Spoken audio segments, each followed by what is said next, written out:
go. Time. There we go. All right. Hey, well, good morning, everyone. Good morning. Good morning.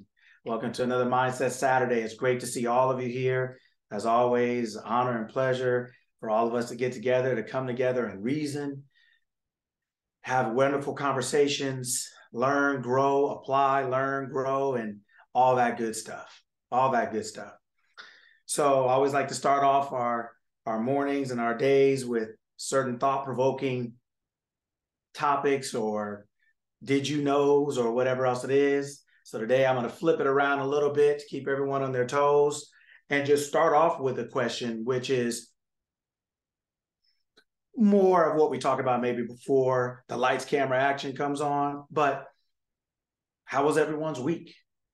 How is everyone's week? How is the information that we are all sharing here? How is that going? How is that working? Are we applying it? How is everyone's week? How did it go? How is everyone doing? Is this my intention? Is that it's working for all of us, that we're all applying it? But it's also nice to come together and just ask and say, hey, what's going on? Are we working it? Are we working with it? How's it going? How's it coming? How was the week? How are we using it? Things like that. This is, like we always talk about, it's a lifestyle. It's not a sermon. It's not a service. It's not a survey. This is not something that we can do for 2 hours on a Saturday and just have it pop off the rest of the week. It's something that we have to make a lifestyle regular. So just kind of want to turn it around a little bit and say, instead of at the end saying, hey, how'd it go? Or how's it going? Or good luck. Want to maybe start off this week with, how is it going? What's happening? Are we using it? What are we finding out about ourselves, about these laws of mind? How is that all going? I am going to This say, is for anybody and everybody. can you hear me? Can you guys? Yes. Okay. So Kari put in the chat, week was good. Had to use 48 Laws of Powers mind tricks on my boss. Welcome, Mariano. Was that Robert Greene? I want to say that I think this last week also it was a reminder of how this is a lifestyle. This isn't something where like you're like, oh, I've arrived. You know what I'm saying? Like there's no end line. So if you stop practicing, you're kind of gonna revert back to things. So, or there's a high chance of that. It's a never ending. Using your mind and learning how to think, it's never ending. And that's kind of like probably where I'm at, where it's like, okay, the practice, it's like the big subject or, outline or not outline, but like the sight word of the week is the practice is important, basically. I hope that made sense. Okay. Who else? For me, coach, it's just remembering that mindset. Well, to me, it's like it's your thoughts, beliefs, and your experiences. And I just feel like I'm able to show up more with a mature mindset when people have experiences or situations, whether it's my students struggling with like relationships at school, people not wanting to be their friends, and kind of speaking life into that and making them realize who they are, their worth, their value. Whether it's like not having, if when I face obstacles in life, knowing that it's just a moment and that moment doesn't have to ruin my entire day, or I have to hold on to that moment and take it into the next moment or the next part of the day or the next situation. Like I can learn to let things go because it was just a moment. It was just an experience. If I didn't like the outcome, then I know I'm going to do something differently. To helping myself get more organized in my business, not allowing things to overwhelm me, just taking more control over the things that I do have. So that way it alleviates some of the stress or the anxiety and just being confident in who I already am. And I think you do a great job of letting us know that we're already qualified. We're already who we're supposed to be in life. So it's just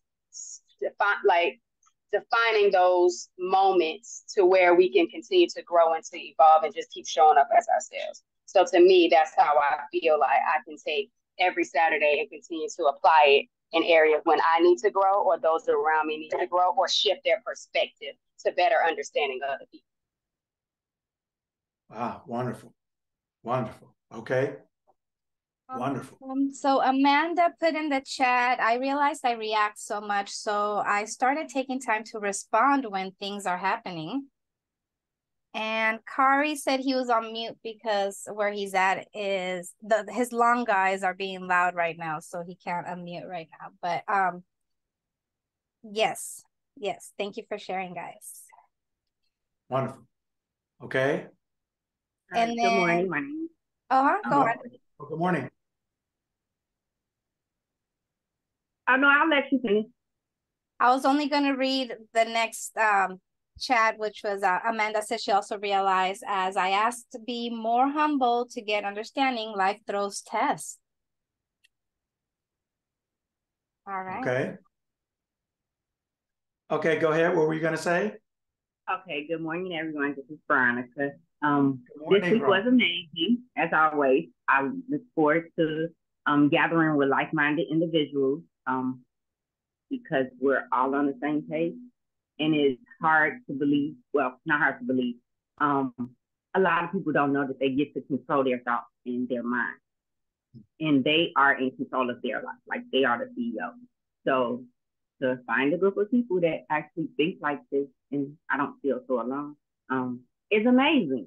And this is a side note, I got my school loan debt forgiven this week, so I'm extremely happy about that. Wow, congratulations. Thank you. That's huge. Yeah. That's wow, all I have. Congratulations. Wow. Congratulations. Okay, anyone else? Yeah, Lucky, I'd like to share. Oh, no. Mom. Oh. Okay, what the heck? Yeah, go ahead. I had an MRI on Saturday, and usually I have to go all around the city to find open MRIs because of the feeling of claustrophobia. Well, I went into the MRI, the closed MRI, and I tell you, the classes and everything we talk about, things that you and I talk about together, I got into that machine. I calmed my body down, my thoughts down, everything that we talk about, seeing your success at the end. And I took a deep breath and I'm good. I'm here. All that I need is right here with me. I'm at peace. And I went through 45 minutes in that tunnel. Wow. Wow. That's wonderful. Obviously, I know that, but that's wonderful. That's wonderful. That is wonderful. I'll comment on that a little bit in a little bit. I want to make sure everybody else gets to, because it's the same kind of comment for everyone, but that's wonderful. That's wonderful. Excellent. Excellent. Okay, anyone else have anything they want to say or share about what they are getting from all of our conversations together and how they're applying it and what they see or have seen or are seeing from this for themselves? Me, Latoya. Okay. So I am going through a big life change right now. I just ended a long-term relationship and jumping back into single parenthood. And I have been my biggest critic. I recently posted on my Instagram, but to go more in depth here, I literally had to process the fact that my body is going through a healing process right now, and that I need to give myself grace and look at what I'm accomplishing at this time and not what I'm not doing, so that it gives me the willpower the dopamine response to be like, okay, I'm winning, and to keep going. So I'm very grateful and thankful for that. Oh, that's wonderful. The mindset is here. Mm-hmm. That's wonderful. Wonderful. Okay. So, Coach, Okay. I've noticed my imagination I feel like it's on fire. And it's something that is very different for me because I've had imagination my whole existence, but in the last like 20 some odd years, all my imagination just seems dulled. But in the last 8 weeks, my dreams are very vivid and vibrant. My thought processes are very vivid and vibrant. In every area of my life, in every aspect of the way I want to live my life going forward. And the way I imagine things has just jumped to a different level.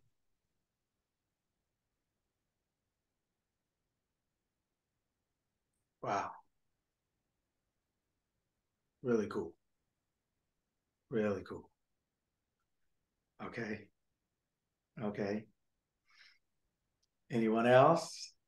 Good morning. This is Monique. How are you today, Coach? Hey, good morning. Good morning. So, what I've realized and what I've gathered so far from being here is that consciousness, decision, and outcome is now how I live my life, as opposed to one day, someday. That doesn't exist. The only thing we have, the only time that we have is now. And so, with every thought, I have a decision to make, and then there's an outcome. So I pretty much shifted the way that I live my life on a regular basis in becoming and in being who I desire to be or who I'm supposed to be. And with that, I have joined a CrossFit gym, which fitness is something that I have been in the ebb and flow with. The nice way to put it, ebb and flow with fitness for like 10 years. And instead of just continuing to thinking, I got this, I'll do it by myself, I just said, okay, it's okay to ask for help. I need help, Mr. CrossFit man. Can you help me get fit? So, and I want to be in alignment, mind, body, and soul. And it starts with consciousness, decision, outcome. So, thank you. Hey, you're known for that. At least I know you for that. That the way you broke that down one day. That's what you're known for now. Well, that's a good thing. Thank you. Yes. Awesome. So I haven't really commented on any. I'm just because I want to make sure everyone gets a chance to say whatever they'd like to say before anything and we stuff like that. So anyone else have anything they'd like to say?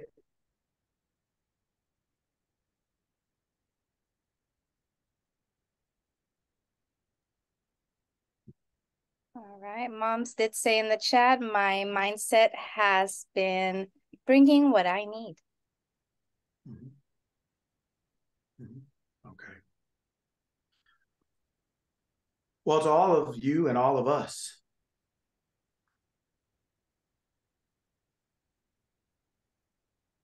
I would say that's wonderful.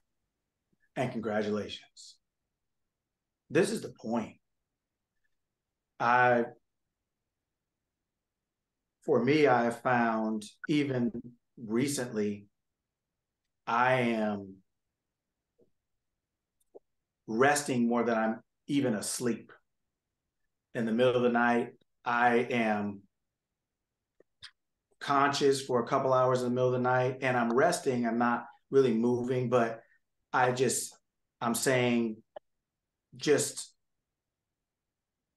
affirmations to myself, or I may be robotically affirming, but I'm just more conscious of my consciousness. I'm more mindful, more often, longer. unless I'm literally unconscious. I can feel my awareness increasing. Even in times that I would normally be sleep longer or whatever else it is, I just feel myself almost when you start any new thing, sometimes you just realize you incorporate it into your life more in more places than you would or than you did before. So if you start drinking water, how you maybe drink water earlier, or you drink it maybe more at work at your desk more than you would have before when you first started, or maybe you try to make sure you have a glass right before bed, or maybe first thing when you wake up, when you feel your awareness of something increasing, how it starts to increase its presence in your life. And I started today asking this because what I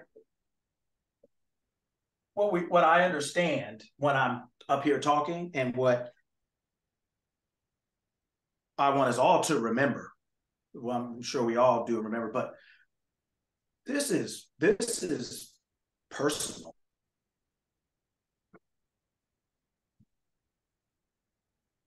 Learning how to think so that we can live well, this is personal.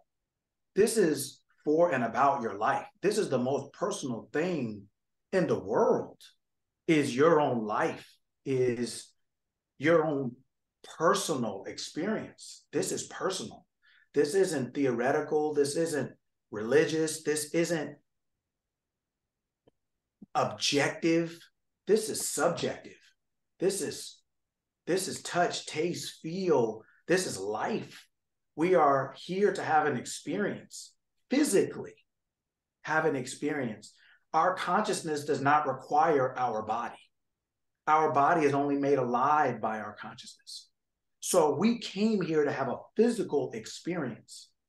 And this physical experience is personal.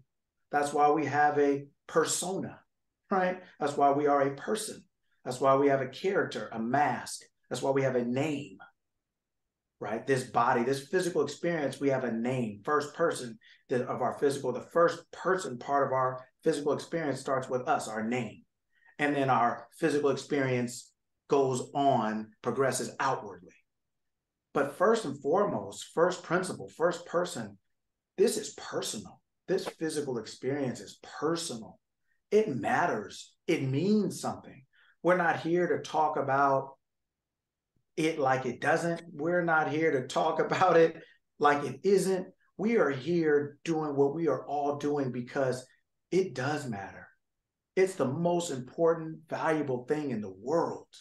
And our experience is our physical experience. That's why we are here in the flesh. We don't need to be in the flesh to be. We are. We always will be. We always have been.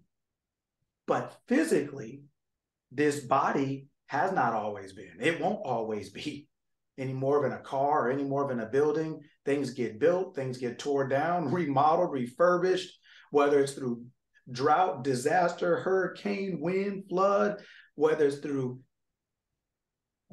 death, so to speak, of any kind, good, bad, old, young, whatever else it is. That's just our transportation, or that's just the building, that's just the temple. That's not us. That's not us, the real us. So the real us came to have a different type of experience than we could have without this body. So this body creates a new game, so to speak, or a new opportunity to play in a different way. And this is a very personal thing. It matters. It means something. That's why we're here, because we want to get the most out of this personal thing called life. Not that we'll ever die, right? We know that now. We know better. But in this physical body, this thing that we call death, the ending of this physical experience, this is personal. This is real. This is true in that sense. We came here to have something real and physical and true that we can take with us in memory even after the body goes, we still will always have this experience, just like when we were young and we went to Disneyland. We're not there anymore, but we always have the memory. When we're out of this body, we're not there anymore, but we always have the memory. It's a part of us. It's a part of our consciousness. It's a part of our personality. So that is why I wanted to start off this morning, because we are talking about and living very real things. This life is personal. This is not something that we're just joking about or playing around with. It has meaning. It has value. There's nothing more important than this physical experience that we're having, because that's why we're here, right? Before and after will always be, and even now, but before and after will always be. But this physical experience, we came to have a physical experience. So this physical experience matters. It's important. And that is why we started off this way, because I want to know, I want all of us to know and hear that this is why we're doing it, so that we can think as our true selves while we're having this physical experience. That we're not limited by the body we're in. The body is important because without it, we can't have this physical experience. But to combine them both like a steering wheel and a gas pedal, we have to be able to inhale and exhale. We have to be able to lie down and get up. We have to be able to do both in order to live a full life, so to speak. We have to be able to wake up. We have to be able to go to sleep. We have to be able to do the dichotomy of both. And this physical experience we have is just as important as anything else we have during our physical time. And for all of us to come here on a Saturday and learn to remember who we really are, so that we can get the most of this physical experience, is why we are here. We're not here to shun the physical world, physical things, wants, needs, hopes, desires, the opposite side of the cone, stresses, fears, anxieties, worries. We're here to remember who we are so that we can deal with everything as it should be dealt with properly. That's why we're here. This is important. It's important how you feel. It's important what you think. It's important to realize how important you are. It's important to realize that your own humanity, learn to adore. Learn to adore your own physical experience. If it didn't matter, we wouldn't have come. Nobody makes all this big deal, not in their right mind, makes all the big deal to go to Disneyland with parking and tickets and the long lines. Nobody does all that for themselves or with whomever else they go with and they bring, and then say it's no big deal.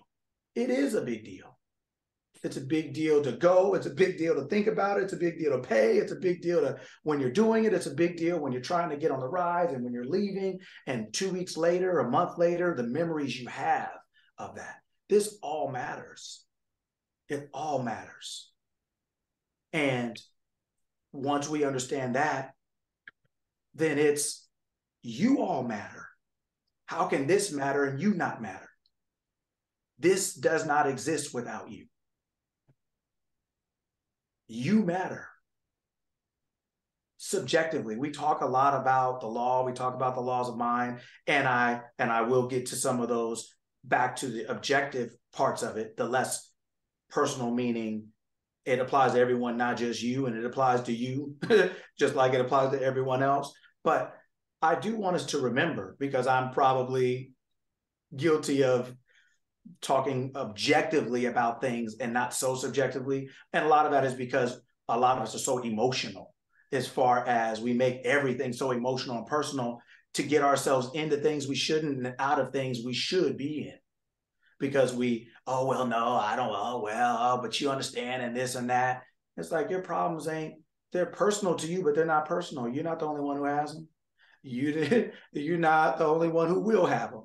There are people in 1700 had the same problems you had, right? Everybody swears theirs are the biggest, and they're the only ones who've ever had them, and the only ones who will ever have, right? So some of it is trying to remove ourselves from that narrow-mindedness, that short-sightedness, that limited scope of things. But today I wanted to start off to let us know, maybe myself more than anyone, but to let us all know that this is personal. This thing that we're doing called life is personal. It means something. We're here for a reason. We decided to do this for a reason.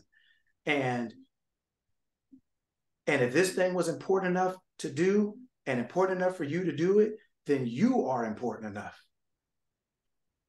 as the doer. There's nothing more important than you. And I want us to remember that emotionally today, to emotionally realize you're actually important. Doesn't matter what somebody told you or didn't tell you. Doesn't matter. Doesn't matter. It doesn't matter. You came here on your own. You got here. You made that decision to come here.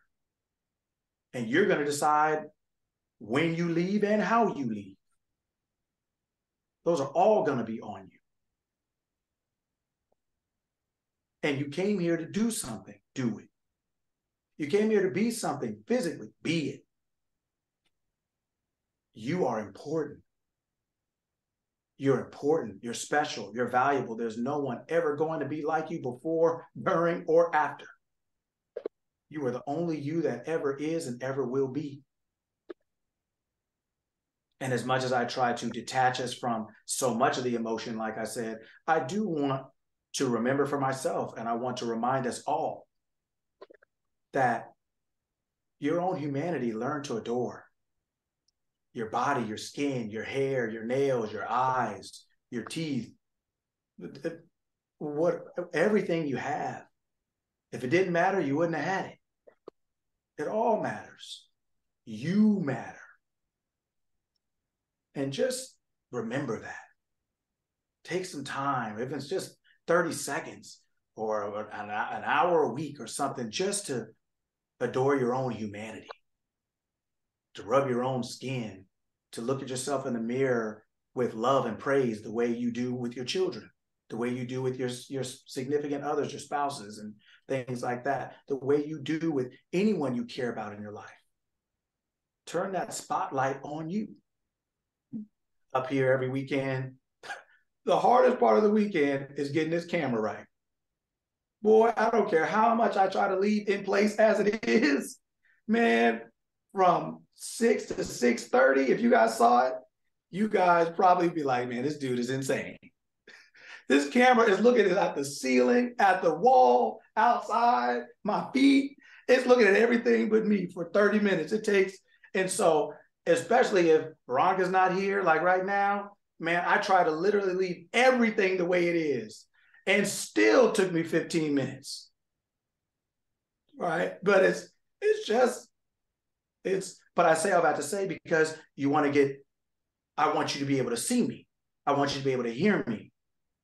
And so I say all that to you. I say all that to say to you, spotlight yourself. Look at yourself. Talk to yourself. Love yourself. Remember how important you are. Your own personality, your own persona, your own character, your own physical being and all of its iterations and all of its manifestations. Learn to adore it. You picked it. You picked all of it. Your name, your skin, your everything. When you came, you picked that. So you thought it was good enough from where you came. And from where you came, you can call it wherever you want, but it's the beginning. So there is no poor thinking there. You can call that God, the universe, you can call it whatever you want. But there, you weren't crazy. There, you didn't have ADD, ADHD, you didn't have carpal tunnel, there wasn't nothing wrong with you from when you were in that moment picking to come here. And you picked what you are. And so what you are is more than enough. A lot of times we just don't use it because we don't think it is. We're out looking at everyone else and everything else. But we are the person doing all these things we look at, but we don't know the person doing it.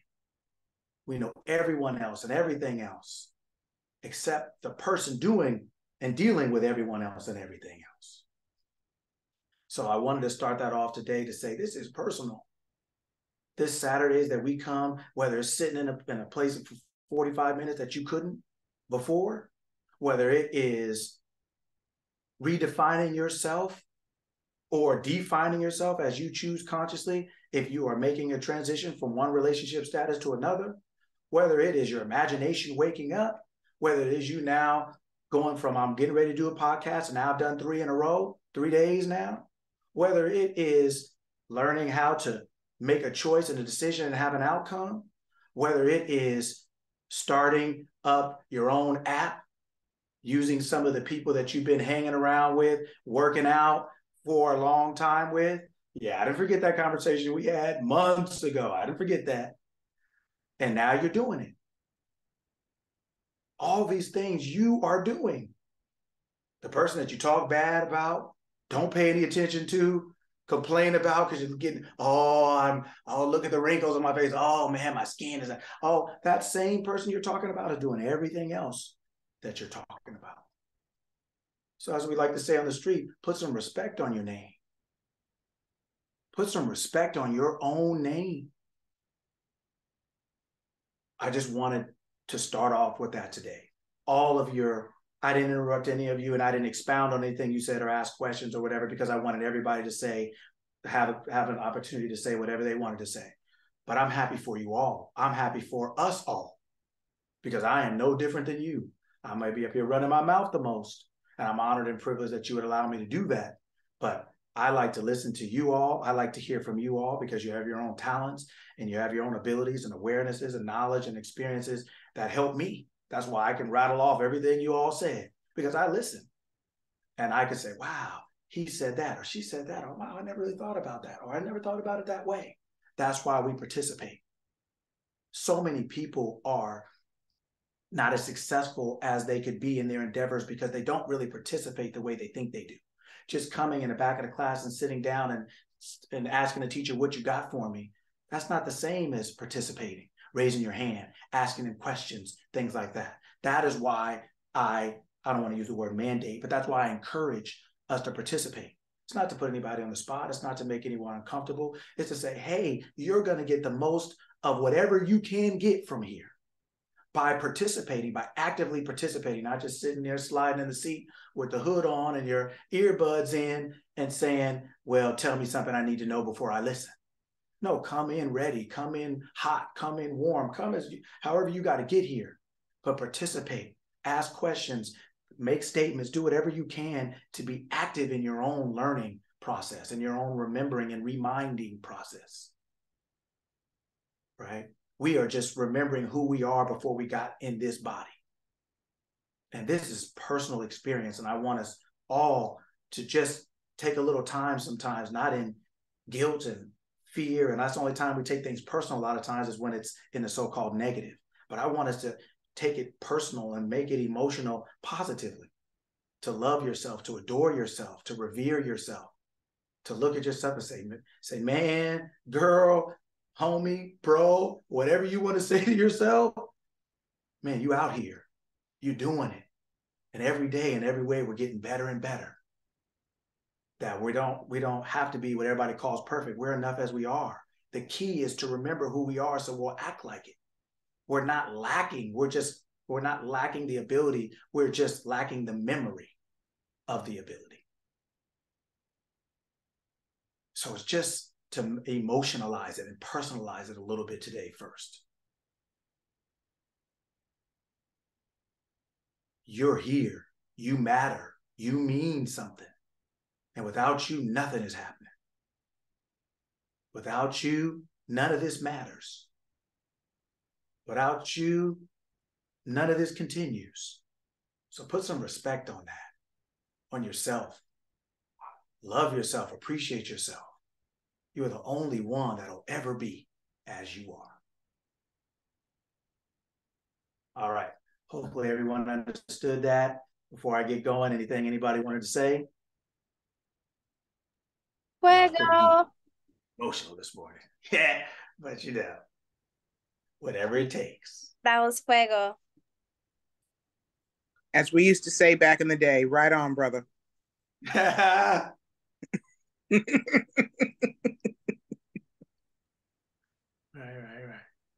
Talk that talk, coach. Talk that talk. That was a lot that you just dropped. And that was meaningful. I appreciate you feeding us the way you do. on getting us ready for this. We love you. Hey, Coach, what about you, man? How are you? You do have a lot of emotion on your face. What's going on? You all right? Man, I'm good. The same, like I always tell you every week, I live the same life you guys live. Like I live the same I live the same life you guys live. And I have thoughts in the middle of the night like everyone else does, or I have hopes, dreams, fears that I deal with, things that I have to learn how to think properly about. And sometimes just realizing things for my own self, I'm like, man, I wonder if other people think the same thing. Or I wonder, I don't ever stand up here like I made it or like I have it all together. Or it's nice sometimes to remember just the simplest things of, man, it's great to just be here. And it's great to remember that we are enough in and of ourselves. And if we take the time to remember that and to just spend a little time with that and not always to be a little bit more present where we are. So yeah, I live the same life as everyone else. I have emotions like everyone else and opinions and facts. And like my daughter said, she says, Dad, even my opinions are facts. Right? Oh yeah, how they get at 12. They act like even if they're wrong, there's another way to see it right, correctly, right? That is, but yeah. So I have the same things that we all have, and sometimes the things I say to myself, I also want to say to you all because I mean the same things for you that I mean for me, and vice versa. So yeah, man, thank you for asking. Everything is good. Like I said, I try to detach us from emotion so much because I know growing up, most of humanity is so emotion driven for one reason or another, and opinionated, but lack a lot of information and understanding and things like that. So I try to drive that home to balance it out more. But I don't want to forget the fact that we didn't come here to be factual and to be wise and understanding. We came here to have a physical experience, and that having it here is pretty cool. And it is a personal experience to us, each one of us individually. So that's kind of where I was coming from this morning. According to Vero, it's withdrawal. You miss her. She had a one sentence answer for all of that. She said, "He misses me." That's it. I won't deny it on camera for fear of retribution. Right. But yeah, so I always say, that's why I always say we are all coming together to reason. We're all reasoning. We're all coming together and sharing our information, our experiences, our wisdom, and things like that, because we're all learning with and from each other. We all have different skills. Like I've called you for things and asked you and you've told me some of your experiences and your skills. I'm like, oh wow, I didn't know that. Or same thing with Leslie or Giovanni. Like so many of you have told me things I didn't know or didn't think about, don't understand. It's not my niche. It's not my. So just learning. I'm learning with you, learning from you and with you at the same time that I'm running my mouth. Right. So I appreciate all the different things that we all as individuals bring. And I just wanted to remind us that what we bring as individuals is important. And so the individual itself must be important then. And sometimes we're just in such a hurry to get to the next thing, to the next place, to the next level of consciousness and clarity or whatever, where we forget the being that's actually doing this thing. So that's what I say. We appreciate you, brother. Thank you, Coach. Yes. Thank you all. All right. So, like I said, this is personal, right? So, when you are reading, I try to throw in tricky things to really inspire and fire a thought up. When you are, say you're at a grocery store anywhere where you're reading a label, right? You're reading a label of ingredients, right? and you're in a wherever you are, you're reading a label of ingredients. You are describing, you're looking at something and you're describing what's in it. So I try to make this purposely tricky because I want to see if I can fire the thought up get that fire hot. So the ingredients that you're describing, you're looking on the outside and you're saying that this thing is something based on the ingredients, that it is something, that these ingredients are in here. If we were to use this word in the law of mind world, in the thinking world that we're talking about, what word could this be? What if we could even put, so let's say, I could say S or without the S. So I could say ingredient or ingredients. What word would this be? Thoughts. If we were using the mind? If we're saying, okay, I'm going to look at this and describe something. That Thoughts. is thoughts, okay? Okay. Okay. I guess so. I know it's purposely tricky. So I'm hoping somebody gets it, but it's personally tricky. But I'm going to explain it. So thoughts, okay. Who else?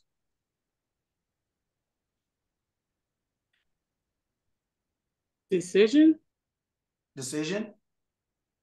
Okay.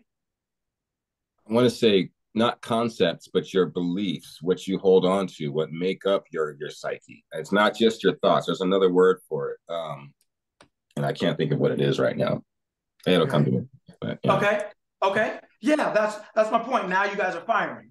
Yeah, you're drilling down. Yes. So your beliefs or your held values, the things that make you think the way that you do. Those are the ingredients, right? Yes.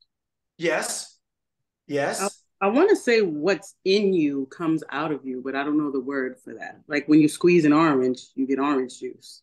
Okay. So the ingredients that you see, the ingredients that you're saying are in there, can you see them all? Not all of them. No. Okay. So then what's another word what is a word that people do when they say I'm doing my, or we talk about doing these things? There's a word for this in the mind. I actually said it earlier. Thoughts, okay. Values, I don't know. Okay. So visualize. Okay. Imagination. the affirmations. Here's what I mean. You are saying to yourself, I am this. I am that. I am not this. I am not that. You are talking from the outside about things that you believe are in the inside or not. They're not things that you can necessarily see. They're just things that you believe are in here. Just like the ingredients. They're not things you can see, but they're things that you believe are in here.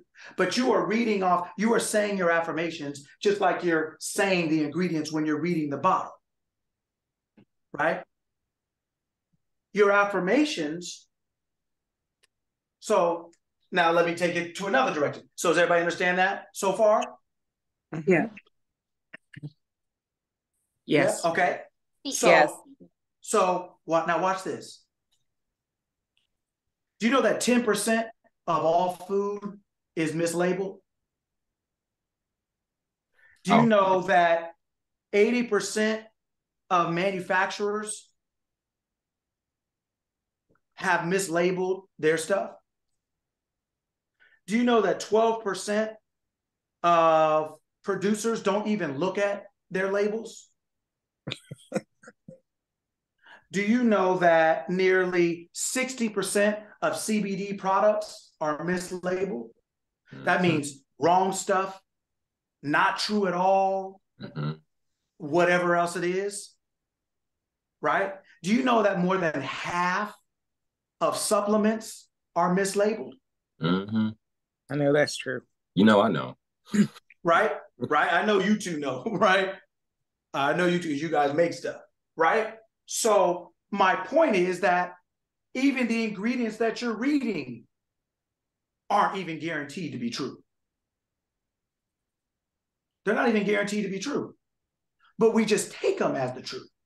That's why one of the first questions I asked, and Kari responded to that one, was, if we look at the ingredients, can we see them all? Well, okay, they have this and this and this. If I open it up, can I see every one of those ingredients? No. I don't. It's just all mixed together. It's just all in here. All I'm doing is assuming.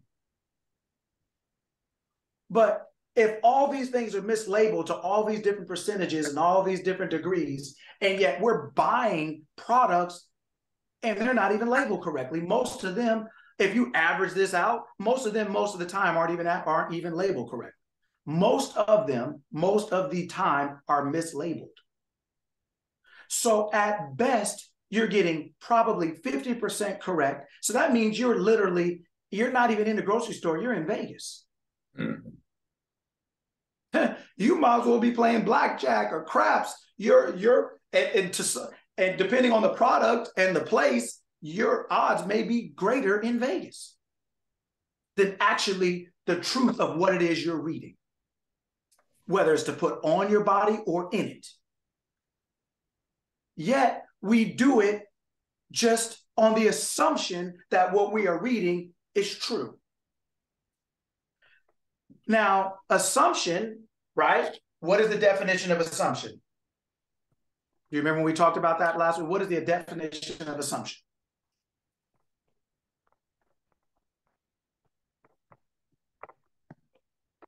So basically, deciding what you're going to experience. That's the process. What's the definition of the word? I'm gonna mute.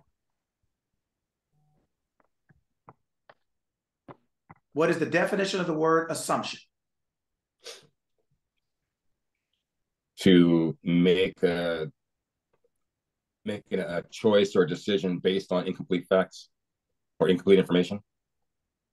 Okay, which is, if you had incomplete facts or incomplete information, if you had to use one word to make a choice based on incomplete facts or incomplete information, if you had that last part, incomplete facts and incomplete information, what is one word?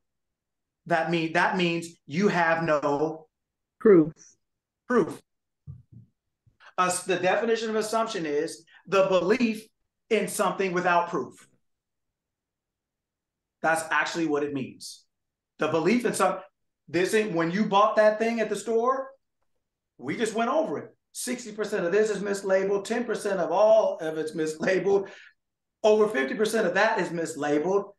This is mislabeled, that is mislabeled, and we're not talking about just pure outright lying. Do you know that you're allowed to have legally up to 100 rat hairs in your cereal? Oh, that's not even fair. Oh, legally. Stop. Did you know that? There's a lot of stuff I don't. I'm not up to. Yeah, you're legally allowed to have up to 100 rat hairs in your cereal, because they can't, at the factory where they're manufacturing the cereal. It's cereal. Kids like cereal. What you think rats like, right? They can't get all the rats out. They can't keep them out, and so they may catch them. They may not. But like any animal, it sheds hair, and when it's going through that process, you're allowed. This is legal. Look it up. It's legal. You're up to 100 rat hair in your cereal. Package it up, and if the FDA opened the box and counted 100 or less, they'd be like, package it up, send it on out. That's fact. That's nasty. Fact. True, right? So my point is, right, there's a lot of things. Now that's including in your organic granola. Even more. Unless somebody's literally making it at the house. If it's we're talking about things that are at a factory, right? But otherwise, that's in your organic granola, your wheat germ, and your everything else that you're being Captain America with. Yeah, that's in there. Mm-hmm. You go on your nice little 5K walk, and you come back and want to eat something nutritious. Yeah, it's in there. right? Well, at least possibly, and usually, right, it's in there. So when I have my Captain Crunch, I'm Gross. just, huh? When I That's have gross. yeah, I eat cereal like once a year. I go on a weekend. Added protein. Yeah, that's it. I go on a weekend Fiber. once a year. I eat cereal all weekend exclusively. He does that. The whole week. I mean, the whole weekend. Don't ask me. The sweet Do I want kind. something else? That's it. I go through a whole thing. I go to Costco and get the 3 little oat milks, and I get the like 4 boxes of Captain Crunch, some Rice Krispies, the Cocoa Krispies, and I just go to work for a whole weekend. Oh yeah, and I make myself sick the whole weekend. And it's my cereal. I mean, I never drink and never smoke, so that's like my cereal hangover. I go 2 days hard, 3 days of recovery. By the end of the next week, I'm all right. But I did the thing, right? But yeah, I mean, all them hairs in there, right? So I'm saying that to say, right? What I'm saying is that we have that affirmations are the same thing as ingredients. They are things that we're saying from the outside about something on the inside that maybe we can't see or no one else can see, but we're believing is there without actual proof. We can't say, I know this thing is in here because this is happening. We can't say that.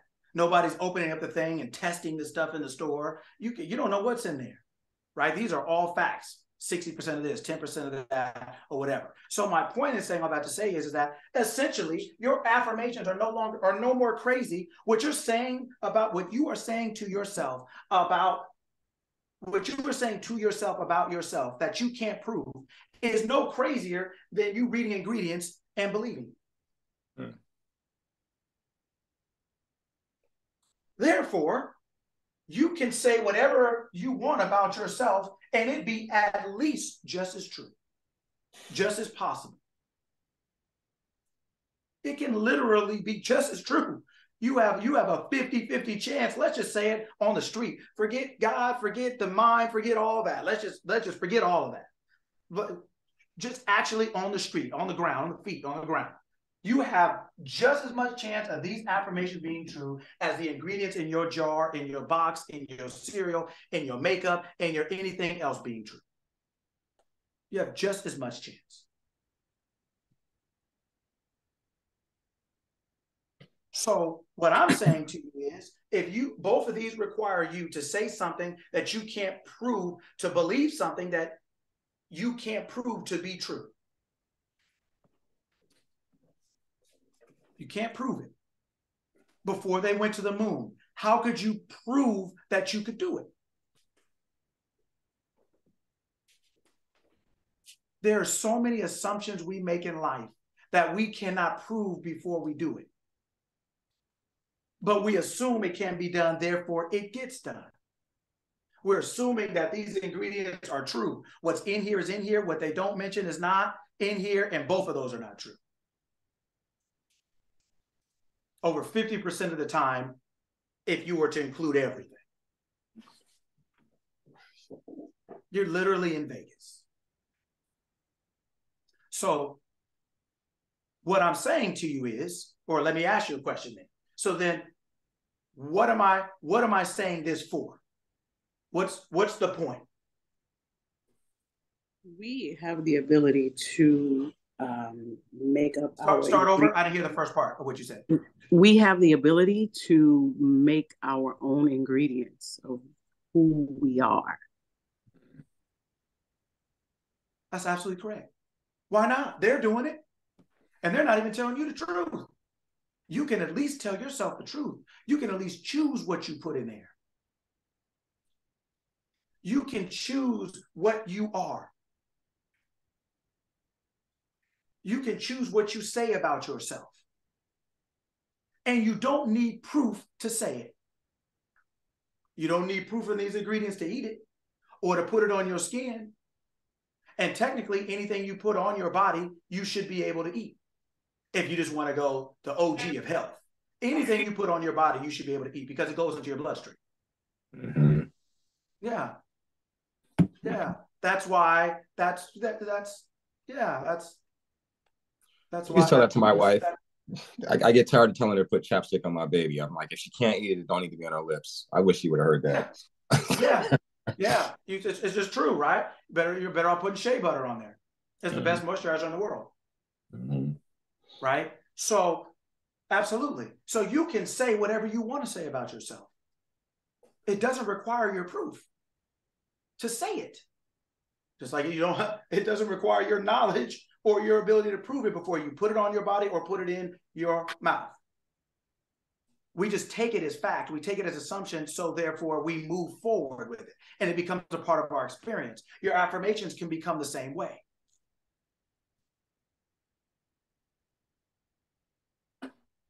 That's all your affirmations are. They're just ingredients. They're things that you're willing to say to yourself without proof so that they become a part of your experience, whether it's in your mouth or on your skin. As you move forward in life, they become a part of your experience. They become a part of you. But when you first read them on the jar, when you first say them about yourself, they're foreign. And you have to be willing to take a step to say, hey, this is foreign to me, but I believe, so I'm going to have this experience. I believe this, so I'm going to move forward with this purchase. That's all these are. That's all affirmations are. Now, to your point, like some of you said earlier, affirmations are ingredients. They are essentially what you are now making your life comprised of. What you're now saying, my life is going to be made up of these things, just like this product is made up of these things. And because when I look on the label and I say, oh no, this is GMO, I'm gonna go organic. Or no, this has too much sugar, I'm gonna go no sugar or low sugar. Oh, this has too much fat, I'm gonna go low fat or no fat. Whatever, it doesn't matter. You are picking things based on the ingredients, and you're using the ingredients to say, if I ingest this or if I use this based on the ingredients, my experience will be X. If you use your affirmations to build yourself, meaning if you use a pattern of thoughts and of words that you say or just thoughts that you think about yourself in and about every area of your life, that is what you're saying you want your life to be made up of. You don't need proof of that to say that, but you will never have proof of it if you're unwilling to move forward without the proof, because you'll never have proof before you prove it. How do you prove you can get to the moon before you go? How do you prove you can? How do you prove it? There's no way to prove it before you do it. Everything is taking on some form of assumption / faith. But faith is just nothing but belief without proof. It's the same thing. So now I use the word ingredients because I want us to understand we're doing this every day. We're believing in things that are not even true every day, statistically fact. They're not even true. So these affirmations in your mind could be more or less or the same amount of, you could use the same amount of knowledge, belief, ignorance. You don't even have to change your own statistical levels if you just keep it the same and just say, okay, I'm going to believe these as much as I believe as what they said is in this jar. If you made them prove what was in that jar, you're going to have to buy it first. Then you're going to send it somewhere. It's just, you just buying it because you believe that what they put is what it is. But we just went over the numbers and that's not true, at least 50% of the time. If you were to amortize out overall, 50% of the time it's not true. Whether it is in there, it isn't in there, or it's not what they say it is. Well, if you just, and you're willing to we live on this every day and build whole lives around it. So I'm saying your affirmations, you can do the same thing. What are those? They're just things, they're ingredients. They're things that you're willing to look at your life and say, this is what I want to be in here. This is what I want to make my life up of. Just like this is what this product is made up of. I don't have any proof. This is just what they're telling me. Well, I don't have any proof, but this is what I'm going to tell myself. And so I'm going to build my product. I'm going to build my life on these set of ingredients. Whatever ingredients that you feel produce your desired product. your desired lifestyle, your desired life, right? Whether it's health or money or relationships or success or whatever the ingredients of your product, your life you want to be. You don't need proof. You are the actual proof itself. Your belief proves everything or disproves it. But just like any good scientist, we can't have a hypothesis without testing it. Prove it to me. Okay, well, I got to test it. No, prove it to me before you test it. How do you do that? That's what the test is for, is to prove it. That's why when we were young, we had tests. It was to prove, what do you know? It's not to test you like, do you know anything? It's to say, what do you know? It's not personal. It's just to say, hey, here's what I told you. I have this test. Show me if you know what I said. That's what it's for. It's to prove that you interpreted what I said correctly. Your affirmations, what you say to yourself and about yourself, that is your affirmation. It's always hard. Money's tight. What you know it's not what you know, is who you know. Those are just all affirmations. They're just things that you prove to be true because of your belief in them. They're not actual fact. Everybody doesn't have the same experiences. Everybody has to eat. Everybody has to sleep. Everybody's born. Everybody dies. Those are facts. Those are things that are immutable, unchangeable. If it is mutable, if it is changeable, it is not a fact. It may be a fact for you. It may be your own personal experience. It's not the truth. It's just true for you. But you can change what's true for you by deciding to buy a different product. And the difference between one product and the next one is the ingredients, are the ingredients. The difference between you and someone else are your ingredients. What you are saying to and about yourself, whether that's verbal or just your state of consciousness, what you know to be true about yourself. That's an affirmation. You don't have to say it. Affirmation doesn't have to be said. You can or you can't. You don't have to verbalize it for you to know that's what you think. And whatever those ingredients all mixed up are called your life. And just like you wouldn't buy that product if you saw these ingredients, then if you have a life you're not living the way you want, or you want to make some changes, you do that. I remember talking to Kari, he was talking about his gangster fuel supplement. He talked about how many different ingredients he changed in order to make it taste different. Or Leslie talking about her product, how many different things she changes to make things last longer or do this or do that. You understand that by changing ingredients, you change the product. It's not personal. It's not emotional. It's just scientific, right? What does the word science mean? What does that word mean? I'm just going to go with experimentation, but I know that's not the answer. Yes, right. Science, what does it mean?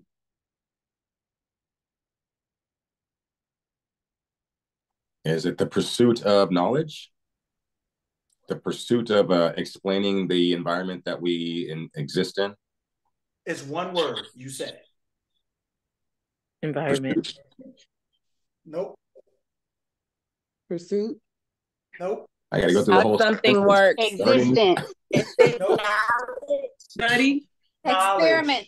Knowledge. Somebody says Knowledge. Knowledge. Oh. Science means knowledge. What does conscious mean? Awareness. Aware. With knowledge. Okay. Right? Like in Spanish, con, with. Mm. Latin, same thing, con, with. Conscious means you're aware with knowledge. Conscience. Oh. Yeah. That's what that means. Science means knowledge. So what I'm saying to you is that what I'm saying to you is when you are saying an affirmation, what you are literally doing is you are, whether you're thinking it or verbalizing it, you are expressing your awareness of your ingredients. You're saying, this is what I am. This is what I'm made up of. It's not saying that you can't change it. It's saying that this is what I either I'm aware of what I'm made up now of, or I'm choosing it to be aware of, I'm changing the ingredients. This is too salty. I want to put more sugar in it. We This have is not a binding or a bonding agent. I need to put a different something else to have a better covalent bond. I need to change something, right? By changing the ingredients, you change the product. You don't change the product by changing the name. we have a question. It's just this now. Yes. Okay, Stacy, go ahead. Good morning, everyone. Good morning. I have a question. The Yes. question is, I manage lupus, muscular sclerosis, and when I made it out the wheelchair 12 years ago, I say people when I greet people, I say I'm fantastic and amazing. Sorry, he's doing a smoothie. No rats in there. So I say fantastic and amazing. What mental ingredient am I actually saying there? It depends on what you mean by fantastic and amazing. Words I are am fantastic and amazing. So if that that is essentially, so whatever that means to you, right? Like we think when we say I'm good or I'm happy, we think we all literally mean the exact same thing, like it's a number. It's not a number. It's subjective. It's not objective. Even though we're using the same word, they don't all mean the same things to us. They don't have the same level of intensity. They don't have the same level of belief. We don't all believe. We all know a word, but we don't all believe in it the same. We wouldn't necessarily use the same word to describe the same feeling. So I understand what you mean as far as in the word, but what it actually literally means to you, how do you know what that is? You take a look at your life and that's what it is to you. When you say that, that's what it is to you. So that word to you got you up out of a wheelchair, or that word to you got you up out of, or it's going to get you, it got you up out of what you're out of. It's keeping you in what you're in. And so if you want to have even more, then you start adding words to you that mean more. Correct, because I initially started saying extraordinary, but then that was so boring. Fantastic was so much fun because fantastic is cute and extraordinary. So that was the reason why I said that, but that's true. I didn't think of that. Thank you. You're welcome. Right? It's what at the very beginning, I wrote the word on the board, right? For everybody. At the very beginning, I wrote this word on the board. What word did I write? Personal. Personal. This journey is personal. What you mean by fantastic, what you mean by extraordinary, what you mean by good, what you mean by great, those are personal, subjective things. They're based on our experiences. They're based on what we think we mean by them. So there is no right or wrong word. There's no good or bad word, so to speak. It's what does this word mean to you? What is it actually expressing to you? Because that is what you're going to get, because that's what you mean. We don't get what we say or what we want. We get what we mean. We try to mean what we say, and we try to say what we mean, but words don't always get to the finest detail, to the granular level. They don't, but your feelings do. And so we try to use the word that best describes what we're feeling, but it doesn't matter what word you use, as long as that is the word you're attaching to that feeling of whatever else it is. So when you say I'm fine and fantastic, or you say I'm good and very good, or I'm highly blessed and favored, there is no good or bad thing to say. It only is, what does that mean to you?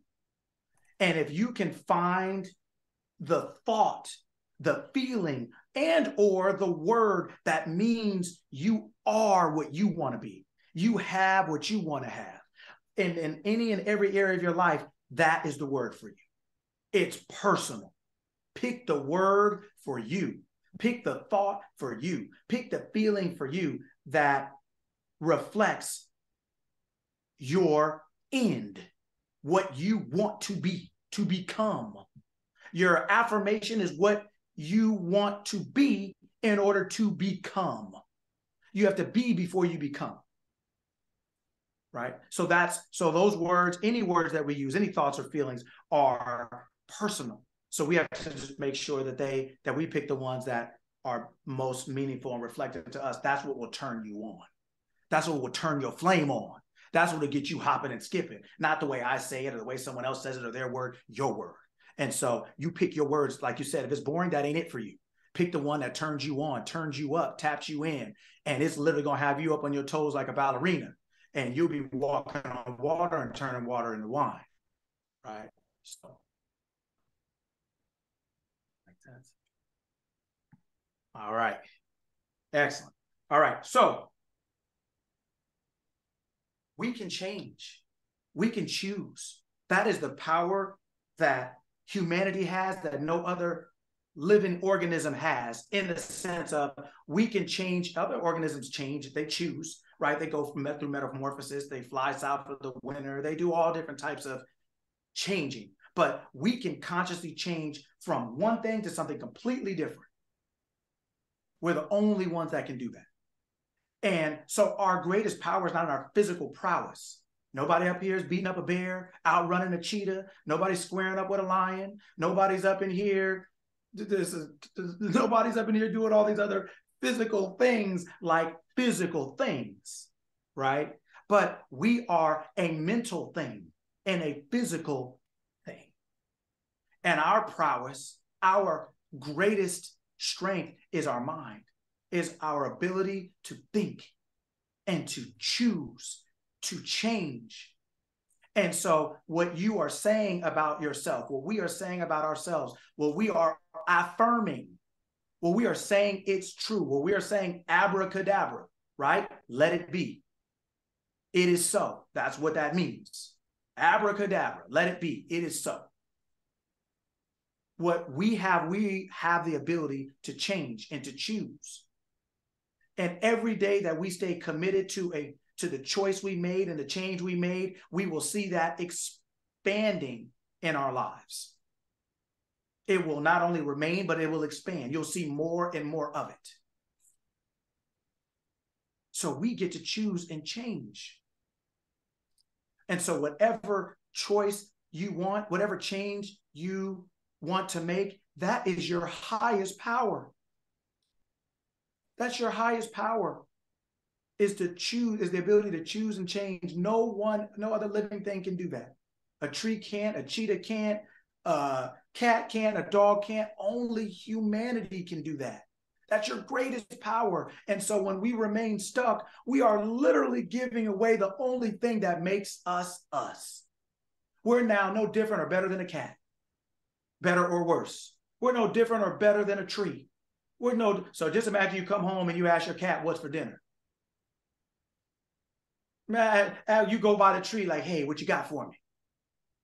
You'd starve to death. You'd be messed up, right? When we give away the only thing that makes us different is our consciousness, the level that it's operating at, which is the ability to change and choose our lives at every moment of time. If we give that away, if we don't use that, we are no better than any other living organism. And not that we're better or worse, we're just different. But we are not being who we are. And if we're not who we are, then what are we? You're not going to be able to jump into a lion's cage like, you know what, this human thing, that ain't working out. I'm going to come hang out with you guys. What you guys doing? What's for dinner? It's not going to work out, right? They're going to be looking at you like, if you don't know who you are, we do. And if you don't get to step it in a minute, you going to be for dinner, right? If you lost your mind, we didn't. We can literally lose our mind. We can gain it, lose it, get it back. We're the only ones that can do that. So when we don't use our highest faculty, we're of no use to ourselves or anyone else. Wallace Wattles had two great quotes, one of which he said was, you can honor man and God no more than to make the most of yourselves. What does it say? You owe no man anything that will prevent you from making the most of yourself. Making the most of yourself is the goal, is the game, is to be all that you can be. What does it say? Like the army, be all you can be. That's the goal. That's the game. And how can you do that if you can't change the ingredients? But you can. We can change what we say about ourselves, to ourselves, about ourselves. We can change. We can choose something different. That is the one faculty we have that no one else has. That is our superpower.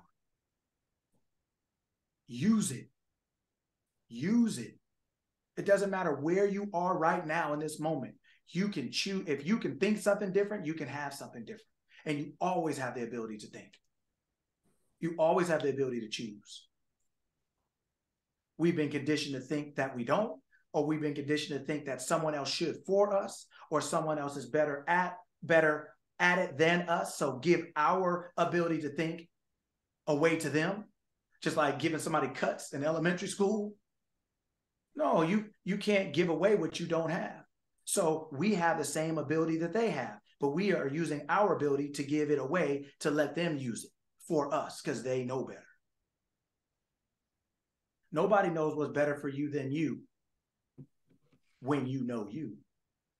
Yeah. Right? The problem is we don't know ourselves well enough to know what's even good for us, even bad for us. We have to get to know ourselves well enough to know what really is good for us. Those desires of your heart to be, to do, to have something, those are all very real things. And those are all things that are for you and about you. They are personal. What you like, who you are, is personal. What you want is personal. So make it personal. Not enough to cry and whine, but to do it right and do it well. To choose. Hey, man, I can be anything. Let me choose what I want. I can do anything. Let me choose what I want. Otherwise, you wouldn't have the idea or the desire.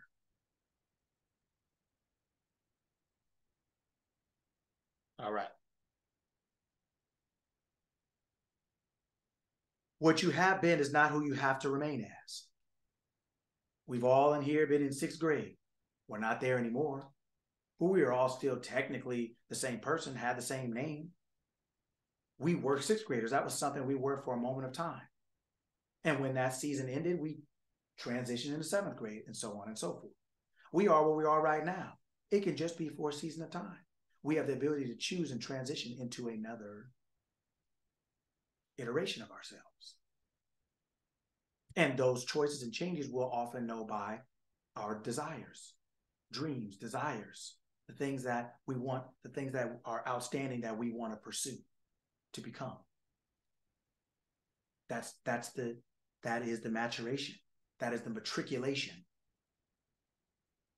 Is that right?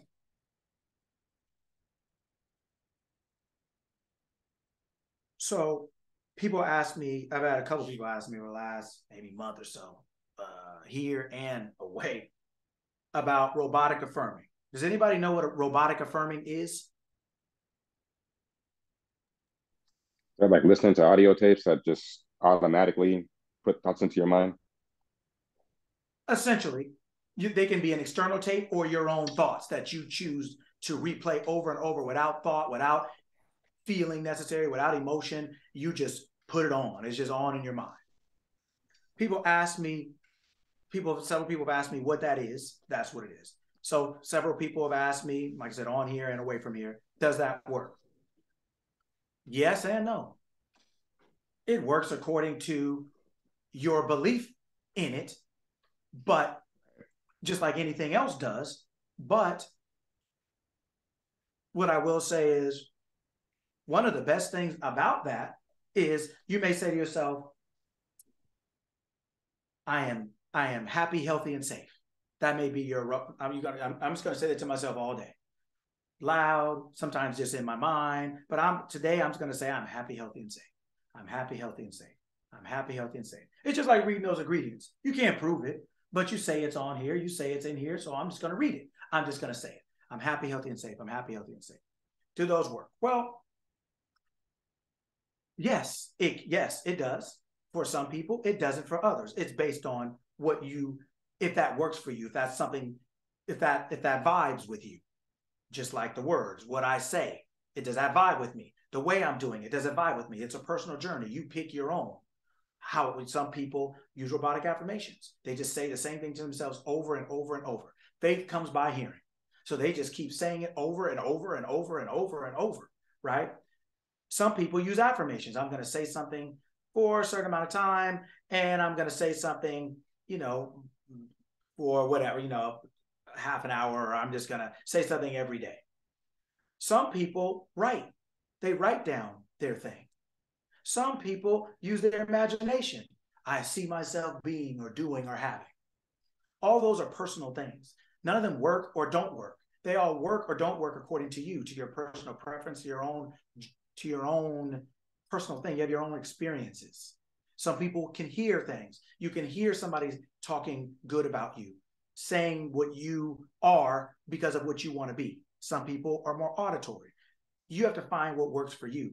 To be able, all of it is to be able to put yourself in a state of mind that you are the thing you want, that you have the thing you want. That's all of it's for. That's all of it is for, is to be able to put you in that mind. Just imagine like you're moving from one state to another. Some people walk, some people bike, some people take a train, some people take a boat, some people take a plane. You take the best method of transportation to take you from one place to another, from one state of mind to another. Your transportation, your mode or method of transportation is personal. You don't do what everyone else is doing. Do it your way. What is the way that works for you? Some people are writers, some people are painters, some people have more vision, some people are more auditory, some people are whatever else it is. You do what's best for you. But in a specific thing of robotic affirmations, the good thing I will say about robotic affirmations, I'm not trumpeting it over anything else or it specifically. I'm simply saying the good thing about that is it gets you talking to yourself all the time, consciously, purposely, about something you chose to talk to yourself about. One of the things that we suffer from most is information, and information coming from places or in times that we were not aware to protect ourselves from it. So a lot of childhood information. Oh, well, a moment on the lips, an hour on the hips, or money doesn't grow on trees, or all the different things that you heard, especially old people tell young people. You're not going to be able to eat like that forever. Right? And all the different things that we take in, and it just kind of sits in the back of our mind. And then when we get older, it clicks on because we heard it, but we didn't need it right then. But we kept the thought and it stuck with us. And when the time was appropriate, right? Just like a winter coat, when the time is appropriate, it's not August, right? But come November and December, that coat that's been hanging back up there, you'll start looking for. And so your mind, your consciousness holds a lot of things that it believes to be true because of when you heard it, from whom you heard it, about what you heard. So our own personal experiences allow us to believe things that I may believe that another person may not believe, but however you got it in you, it's there. So a lot of information we have that we are replaying and recycling in our mind, that we're meditating on, ruminating on over and over, playing over and over, came from a lot of moments in life that we didn't know we shouldn't believe that, right? So from young, old, from young ages, we believe things, or we had an experience and our takeaway from that experience was negative. So we believe that that experience is automatically negative. We have a lot of beliefs that we got before we actually before we consciously filtered or consciously made a decision to accept or reject. We just automatically accept it because of the intensity of it, or because of the belief in who was telling us, or because of our experience with it. We just automatically assumed that our takeaway from that, however we got it, was true. And the good thing about robotic affirmation, just saying something to yourself over and over and over that you chose, is just getting in the habit of talking to yourself, hearing yourself about what you want, not everyone else's information. Your friends, your parents, your siblings, your kids, your coworkers, the news, the world, the internet, social media. We have a deluge of information constantly coming into us. And most of it is not chosen. We just experience it. We just hear it. And so there's a lot of stuff getting in that isn't necessarily for our highest and best good or best good at all. But we aren't really saying anything to ourselves on a regular basis that would have that space already occupied. So getting in the habit of just talking to yourself consciously can be a good thing because we automatically do it anyway. But generally what we're doing is repeating what we've heard someone else say. from wherever else it came, or repeating a misinterpretation of an experience that we took the wrong way or the meaning of the wrong way, and now repeating that to ourselves. So a lot of it is just not something we purposely meant or purposely chose. And so a great thing about whether it's affirmations or robotic affirmations, just saying something without looking to feel it, without looking to believe it, without looking, just, I am this. I'm just this. All day today, this. I'm just this. And saying it over and over and over and over and over. It just, one good thing about that is it occupies your mind. So when it, like, you're already in the bathroom, so the door's locked, somebody may think they're coming in, but the door's locked. You're already there. You already have a set of thoughts in your mind that are something you chose, that is constantly being used, so there's nothing else that can come in and change it, because you're constantly being occupied by that, by your own set of chosen thoughts or sets of chosen thought. So that is a good thing about it. And the last thing I'll say about it is that what happens is when you do something over and over, you start to realize you're doing it even when you don't realize it. You just start to, you'll be, sometimes in my sleep, I'll say things in the middle of the night that I consciously am awake, but something will be playing because I've been saying it for 2 days in a row. But I wasn't saying it consciously. I wasn't purposely saying it, but it finally kicked in and it started playing on its own. Like stories that we tell ourselves about what's going to happen or not going to happen or whatever. So, like I said, I'm not saying this is something you have to do or need to do. A couple of people have asked me questions on here, and a couple of people have asked me questions throughout the last maybe week or two about it. So I figured I would address it here because it's kind of part of what we're talking about anyway. But just your ingredients, your ability to choose what it is you're thinking and feeling and saying to yourself about any area and aspect of your life. And whatever you say long enough, you believe. It doesn't matter what it is you say. Faith comes by hearing, not in what you hear in hearing, in consistent access to something over and over and over and over and over and over, right? So that is a good thing that it can be used for as well, right? Affirmations, same thing, just choosing what you want and just making that a part of your ingredients list. This is just a part of who I am. And I say it over and over until it produces a product. This is what the product, my life, is made up of. My life is now made up of these things. I am self-identifying. That's what an affirmation is. It's a self-identification. I am this. I am made up of this. I am comprised of this. And what I want us to all know, remember, understand, remind ourselves of is to choose wisely which ingredients we're making ourselves up with and of, right? What building materials we're using. All right. Does that make sense? Anybody have any questions, comments, statements before I move forward?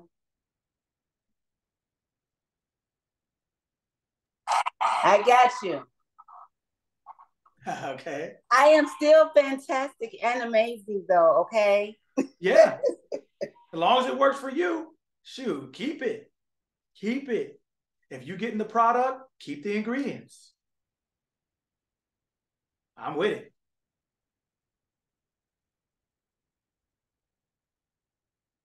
Anyone else before we move forward?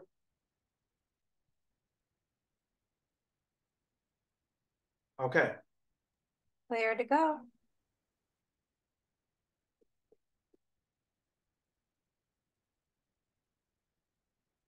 All right. Everybody see that? Yes. You got a little bit of a problem here, brother. Right? So, what is wrong with that? Like, obviously it's wrong, but what is wrong with it? It's not our agreement, our collective agreement. Our collective agreement is that 2 + 2 is 4. Okay. So a collective agreement is called, in humanity, we call what? A fact. A fact. What else? When you're driving down the street and there's a speed limit. Law. A law. 2 + 2 is 5 is what? Untrue. Yes. False. But what would we say? It is a lie? A false? Breaking the law. It's against the law. This is against the law. Section 534 in the law book code 5. There you go. There you go. That's right. And guess what? You are going to be penalized for violating it. You are going to another become... thing they say, that's the one thing that they say, numbers don't lie. So they go high when you mess numbers up. Yeah, right? So when you go against the law, you will be penalized, right? And depending on the depth of your violation, you may become imprisoned. Nice. I know where this is going. Right? And then, right? And then, so when you are on the wrong side of the law, then you have no justice. Then when you have no justice, you have what? No peace. Peace. No peace. This is what happens when you go against the law.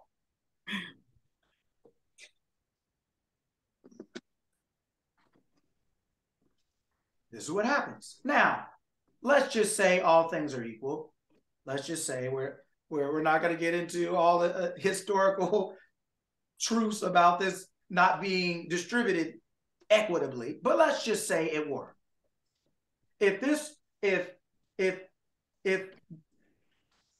So this is against the law.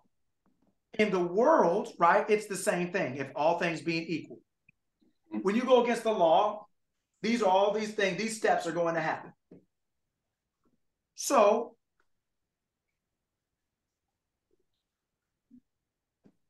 all these things happened because you were against the law. So it happened to you personally.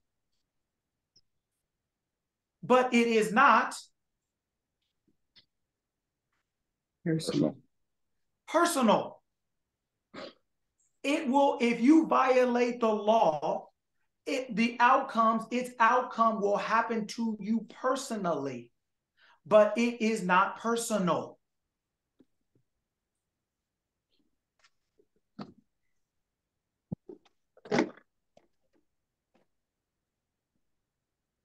According to your faith, according to your expectation, be it unto you.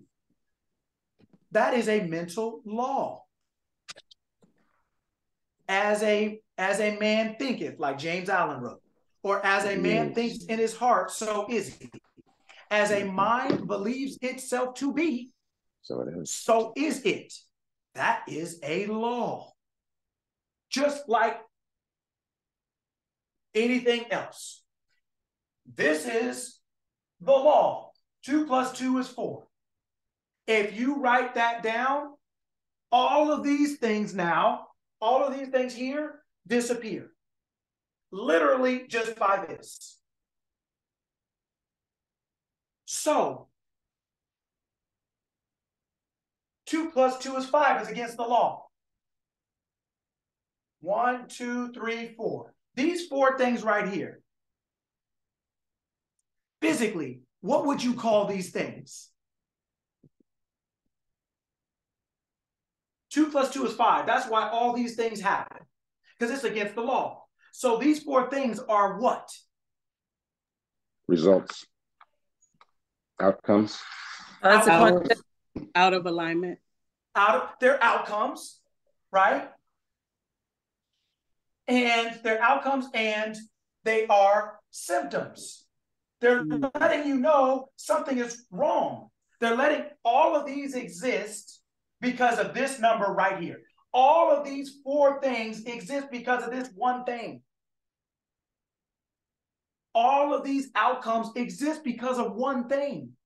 They don't all exist separately. They're not their own, they're their own individual expressions, but they're not coming from different problems. They're coming from one answer. They're coming from one idea. They're coming from a thought. They're coming from a belief you have about something that will express itself in every way necessary, appropriate, and proper so that it is complete. If it's completely right, all of these are gone. If it's completely wrong, all of these show up immediately. This is the law. The law has outcomes and symptoms, things that happen because of it and things that are a reflection of it. When you go according to the law, all these things now drop off and another set of things appear. Now you have peace. Now you have justice. Now you are not imprisoned. All these things start to drop off and rearrange themselves according to this answer. According to this answer. Has anybody ever heard? You can raise your hand on the little screen, put your little hand up on the chat thing, or you can say something. Has anybody ever heard the Lord is no respecter of persons? Right, I see one hand. Anybody else? Yeah. Yeah. This is what it's talking about, the law. The law of mind is no respecter of persons. It will make you whatever you put here. It's automatic. The law is no respecter of persons. 2 + 2 is 4 for everyone. Races, sexes, genders, colors, countries. It doesn't matter. Rich, poor. It is 4 for everyone. It is not personal. It applies to everyone. It only becomes personal when you put 5. Now it feels personal. The law operates correctly for everyone. The laws of mind. Humanity doesn't have laws, really. They have rules. That's why they're broken all the time. That's why they're negotiated. That's why they're changed. Those are different. Gravity, nobody's jumping off the roof. It's a law. Nobody's jumping off and going up. I don't care who you donated to. I don't care if you're a Republican or a Democrat. I don't care where you are and who you are. Doesn't happen. Electricity treats everyone the same. Water treats everyone the same. Things that are law driven, right? The things that we set up before we got into this body, like we talked about at the very beginning of this program. The real us that set up all the laws of nature, right? They're not negotiable. Humanity doesn't get to change it and buy its way in and out. 2 + 2 is 4 for everyone. And if you get on the right side of the law, you'll have justice and peace. You will be free because you know and apply the truth. This is the truth. The laws of mind operate just like this. When you are, whatever you are thinking yourself to be, believing and feeling yourself to be, is what is showing up. This is what you're thinking, feeling, believing yourself to be, and its outcome. And according to that outcome, according to this number, right, these things are filling themselves in. They're automatic. You don't have to look for them, find them. Just like if you have a cold, nobody has to buy a headache. You know what? I want that number 2 cold with a little bit of flu. Let me get like a sore throat every other day with a tinge of cough. You don't have to buy the outcomes. Once you have the thing, the outcomes and the symptoms are automatically in tow. They're just letting you know what you purchased. The laws of mind are the same way. They operate just like this. They operate just like this. They are not personal. The Lord is no respecter of persons. The law is no respecter of the mind. How the mind works does not respect how you work it. If you misapply it, that's on you. Electricity doesn't care what you do. If you misapply it, that's on you. If you apply it, you can light your house, light your car, light everything up. If you misapply it, you'll light yourself up, or you'll be in darkness.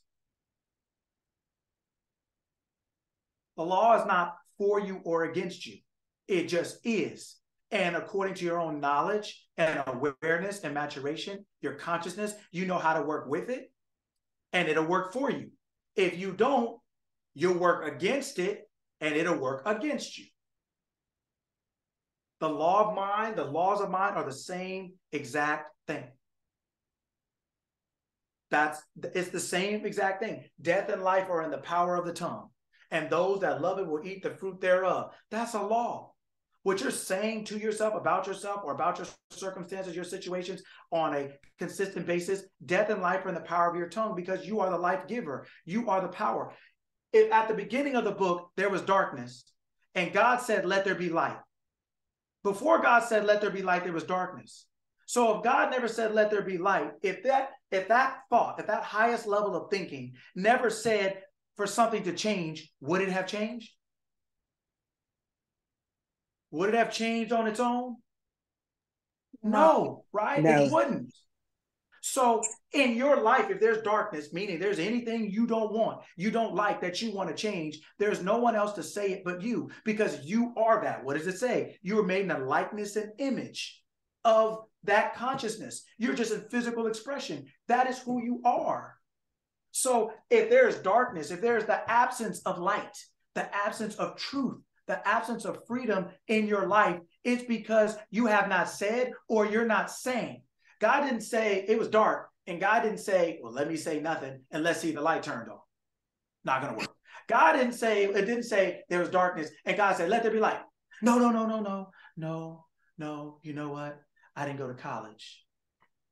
I didn't finish my degree. So, no, I got too many kids. No, I'm black. No, I'm a woman. Well, no, well, let me go to counseling for. No, my blood pressure's high. I don't really think no. If you don't say it, it's not getting done. If you don't do it, it's not getting done. Meaning you are the power. You are the sole authority in your life over your world. And everyone outside of yourself is no different than a spoon, a fork, a knife, a car. They are something that you're using to express your consciousness, what you believe about yourself in that area. You're going to use it according to your consciousness. A 1-year-old will use anything to do anything. Has anybody, like, we've all been young, and we probably don't know how much we remember, but we've all been around young people. And have you ever seen, like, a young person's coming over, so you put up all your good stuff? You move, you take your purse, you look at all your china, you lock it up, or you put it on the highest shelf. You put it, you lock up the kitchen cabinet so they don't get into the bleach. You lock up the stuff. Why? Because a mind at that level doesn't care what they touch. They just want to touch anything. They'll touch anything and everything.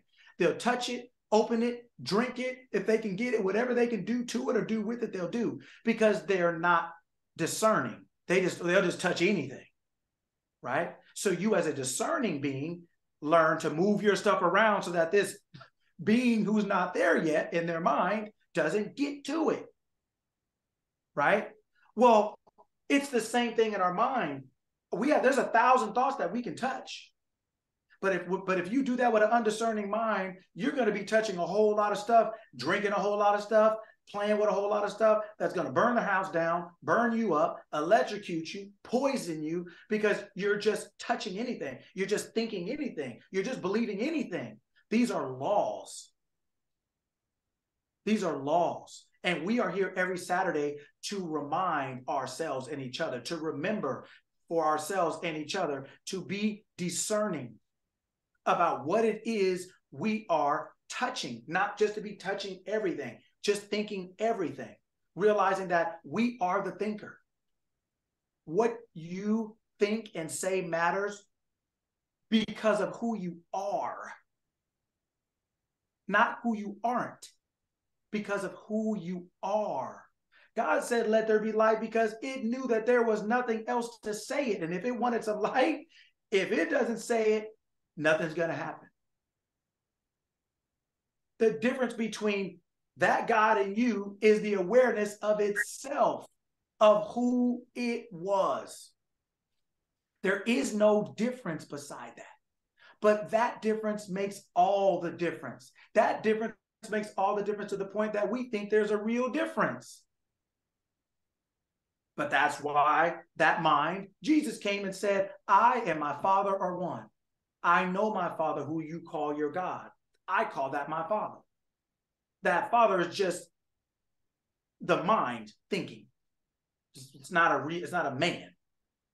It's like they say Mother Nature, it's not a woman. It's just, but it is identified as a woman. Mother Nature, Father Time. It's the same thing. So what I'm saying to you is that when you know who you are, you realize that if it's dark, you better say something because there's nothing else.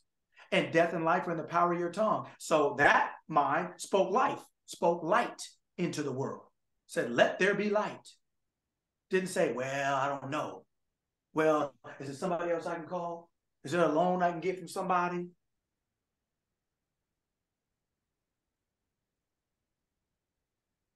That is your right. That is your power. That's who you really are. Darkness is just the absence of light. But metaphorically, mentally, darkness is the absence of light. Light is the absence of truth. Truth is the absence of freedom. Freedom is the absence of freedom means slave. That's it. You're not free to go as you choose and please. You are a slave. You are imprisoned. You are arrested. You are stopped. You are retarded. You're stopped. That's the original word retard meant. It means to stop, like a flame retardant. That's what a fire extinguisher is. It's a flame retardant.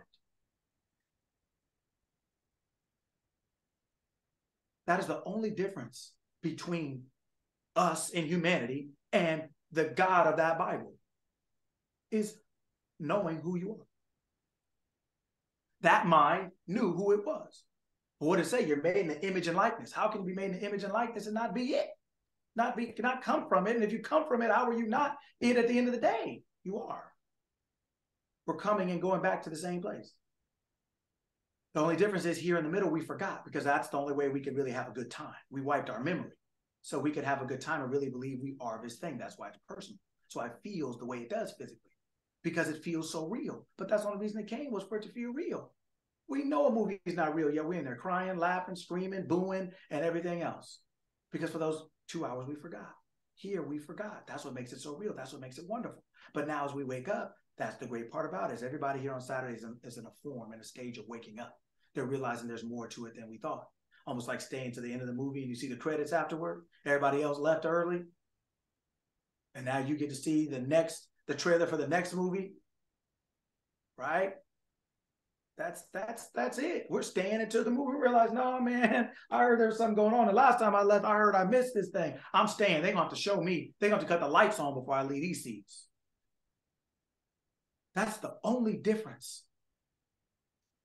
That's the only difference between that being, that mind that said, let there be light, and all of us here on this call, is that it knows who it was, so it acted like it. It said, I'm the only one to turn the lights on around here. Let me turn them on. We think there's somebody else. There's a committee. There's some kind of Republican convention, Democratic convention. We got to donate to somebody. We got to do community service, or we got to go feed the homeless. We got to do a whole bunch of other stuff, but turn the light on. Turn the light on, man. Turn the light on. You ever walked in with somebody and it's dark and they walk around doing 10 other things before they turn the light on? And you're like, are you serious? Turn the light on. Same thing. We're walking around in the darkness, trying to do 1,000 different things before we turn the light on. And we're killing ourselves. Pumping into this, slipping on that, falling down here.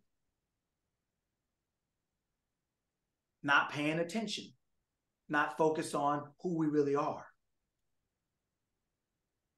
That's the only difference for all of us. All of us have to understand that's the only difference. We forgot who we were. That mind did not. But we have the same mind. What does it say? Hero Israel. Israel, one of the definitions is, for Israel, Yisrael, is mankind, humanity that rules as God. Knowing who you are. That's what that means. The only difference is we don't know, or we have forgotten who we are. That's through no fault of our own. That's why we think this is real. But we also knew that we would remember over time. That's why we didn't have a problem coming here, because we knew we'd remember over time. This is not a place that can hold us. with the person who made it. It's like your house locking you in. I can't get out. Like the house, is not really alive, right? You can just turn the latch, but only a baby can't get out. We can't get out of our own way because we're babies. And our mind, a lot of times we're thinking like babies. We're thinking immaturely, incorrectly, inappropriately, ignorantly, without information. And that's why we're here, is to remember and remind ourselves, like, wait, no. Just turn the latch. First time you teach the baby how to open the door or do certain things, you see their eyes light up. Why? Because they like, oh, I'm free. Oh, I'm winning now, boy. Oh, you showed me how to flush the toilet? Yeah, let me see what else I can put down here. Right? Figure out how to climb out that crib. Right? It's over. Right? Right? We had them locked up until they figured it out. Once they figured it out, it's over. Guess what? It's the same thing. It's the same thing. If you get out of the crib of your mind, you'll be free.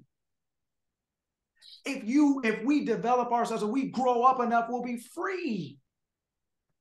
We can get out of the crib of our mind thinking that the crib is disease, famine, poverty, stress, worry, anxiety, things that we're kept in thinking that we can't get out.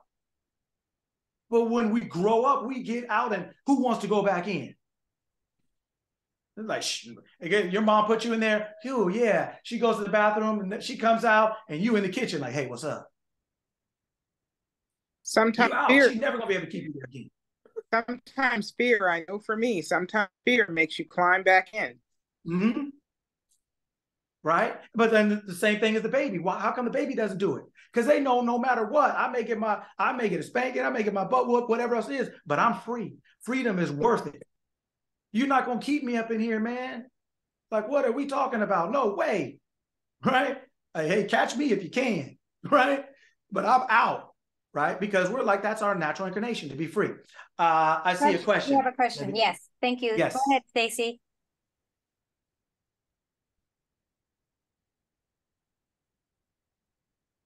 I'm getting off mute.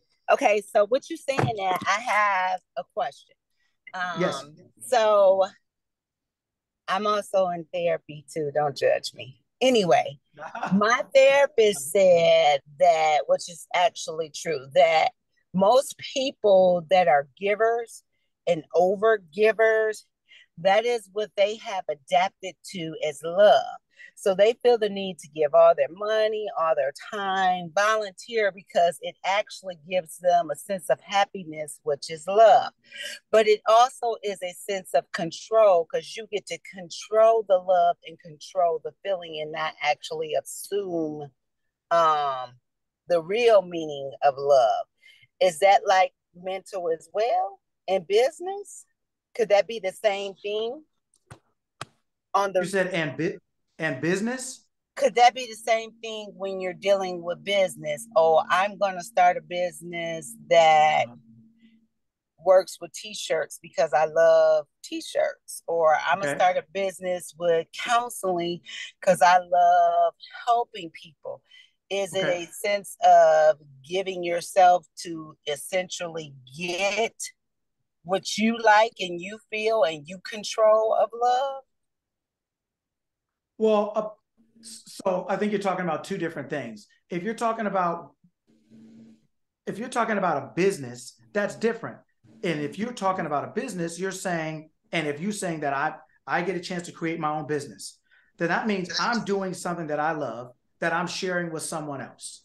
And whether people came or not, bought anything or not, this thing I love to do with or without them. But well, I ain't talking about that then. Okay. I'm talking about as an individual, when you go through and you take all those cute little tests to tell your personality, and you find out that your gift or whatever is that you're a giver, you're merciful, and you're helpful. Is that a mental crib because that's your control of, love, or your control of help? No, it depends on how you're using it, what you're using it for. We could all be doing the same thing, but not be doing it for the same reason. I tell my daughter all the time, just because everyone's at school doesn't mean they're there for the same reason. Some people, they're not there to get the same thing. Some people in the back sleep. Some people are playing around. Some people are doing this. Some people are in the front paying attention. Just because we're all in the same place at the same time doesn't mean we have the same interests or the same desired outcomes or whatever else it is. So just like the words you used earlier, you have to look at not only the words you use, but what it means to you. You have to look at not only your behavior, but what is your motivation for what you're doing? What is it? What is it you're doing it for? Are you doing it because you do love to, like, I'm here because I love doing this, whether there's one person on here or 50 people. I love the way it makes me feel because I love doing this for me. I love helping people learn how to think so they can live well. I love how much it does for me, how much it's done for my life. This is my joy and my passion. So I'm talking about it whether there's one person here or 50 people here. I enjoy and respect and appreciate all of you being here, but I'd be here with or without you talking to myself. I'm talking to myself at midnight up and down the steps because I love doing what I'm doing. But if I'm doing this hoping that you like it, hoping that you pay me, hoping that if I'm doing it, hoping to get something from you that I don't feel for myself, now it's not even for me. I'm not in control of my own emotions, my own incentives, my own motivation. So now everything I'm doing is for you. And then when you don't respond a certain way, now I'm rejected or dejected, or I'm willing to subject myself to things because it's not about me anymore. I've given my whole validation of experience to you. Whatever you say about it is good. If you don't like it, it's no good. If you come, it's great. If you don't come, it's terrible. It's not even mine anymore. I've given my experience away to you. So the whole point, to answer your question, is it's not just what I'm doing. Why am I doing it? What is the reason I'm doing it? And if that reason starts and ends with me, then it'll always be good. If it starts with me and then I give it to you, then it'll never be good because it's not about me anymore. It's about you. And I cannot control, and I don't have a right to control you. So now I've lost my experience. Right. Okay, one so more now, question. So yes. you said that you would do it whether anybody was on here or not, because you're doing it because it gives you a good feeling, because that's just what you do, right? What is that feeling? Is that feeling considered to be a sense of control? That's the question, I guess. No, it is a sense of, it is my emotional expression of my self identity and my awareness of who I am. So it is an emotion. So it's not me being in control. It's an emotion. It is an emotion, and it's an emotion I can pick, which is why I picked this. I didn't pick being a bowling instructor because it wouldn't make me feel the way I want to feel. What I'm doing is a reflection of how I feel about myself. It's a reflection of how I feel about me. So it has nothing to do with you in that sense, but you being here has something to do with you, right? Of how you want certain things. So we're all using each other. You're not trying to control a spoon. You're using it as a part of your experience. No. The reason why I said that is because I enjoy helping people. I enjoy being a giver. And I was told that the reason why I do that is because it's a form of control and expressing love. Not inherently. So I was asking you. Not inherently. If you are doing that because you don't feel valued, because you don't feel valuable unless you're doing something for someone, if you don't feel like you're important unless you're giving something to someone, like you don't feel any self-worth or value, or it's based on what you do for other people, then I'd be messed up until next Saturday. Until you guys showed up. I'd be sitting here rocking back and forth looking crazy, right? Because I couldn't do right. No, I feel this way about myself every day. Right. I enjoy doing what I enjoy doing every day. So you're doing what you do because of how you feel about yourself. Thank you. That was good clarity. Appreciate it. Yeah, you're welcome. You're welcome. You're welcome. Well, wonderful, wonderful. Well, I want us to be able to, I know I run my mouth, so I'm going to slow it down and downshift it and give everybody a chance to ask any questions, say anything. We'll end it off with that so we can, I can get you guys out of here on time. Thank you all for coming as always. I appreciate you. Love you all. Respect you all. Grateful to you all. Thank you. And is there anything anybody wanted to say, ask, share, anything like that? Thank you, Coach Lucky. This is Sparkle Bailey. My daughter turned 18 this week. So happy birthday. Thursday. Yeah. So we celebrated last night. So forgive my tardiness.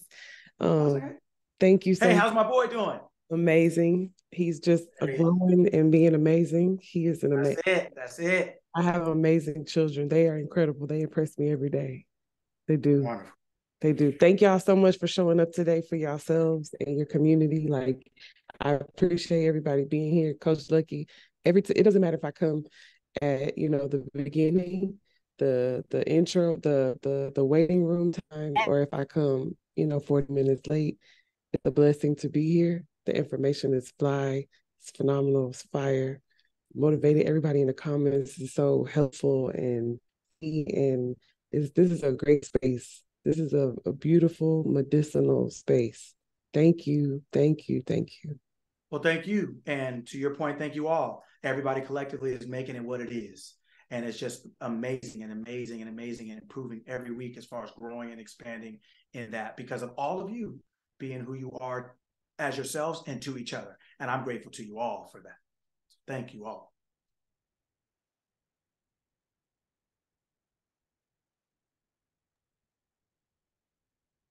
Another fire session. I loved it. Great reminders, great analogies, just very well done. Very well done. Thank you. Appreciate it. Thank you. I love the ingredients part, how literally we can just choose who we want to be. And it could be today. It could be the second. It doesn't have to be, okay, well, I have to wait till my birthday because that's going to be my new year, or wait till New Year's, right? New Year's resolution, new year, new me. There's no need for any of that. We could do that like right now. So that was awesome. Thank you. Yeah, shoot. A lot of times if you don't change, you won't see a new year. Better stop waiting. Right. Right. Yeah, I'm gonna wait. Let it be. There's darkness. Let it be light. Well, you know what? I'm gonna wait because I think in about 2 weeks there's a discount on sunlight. Right. I'm gonna go out here. Right. So yeah, absolutely, absolutely.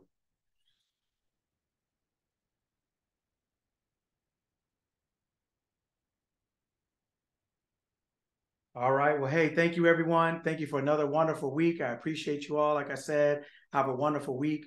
Remember that this is personal, that you are valuable, that you are important, that you are special, and not in a condescending and we all get trophies way, but in the sense of that you are uniquely you. There's only one you. There'll never be another one ever again. So you have something to offer that no one else can, and we all go without it if you don't bring it.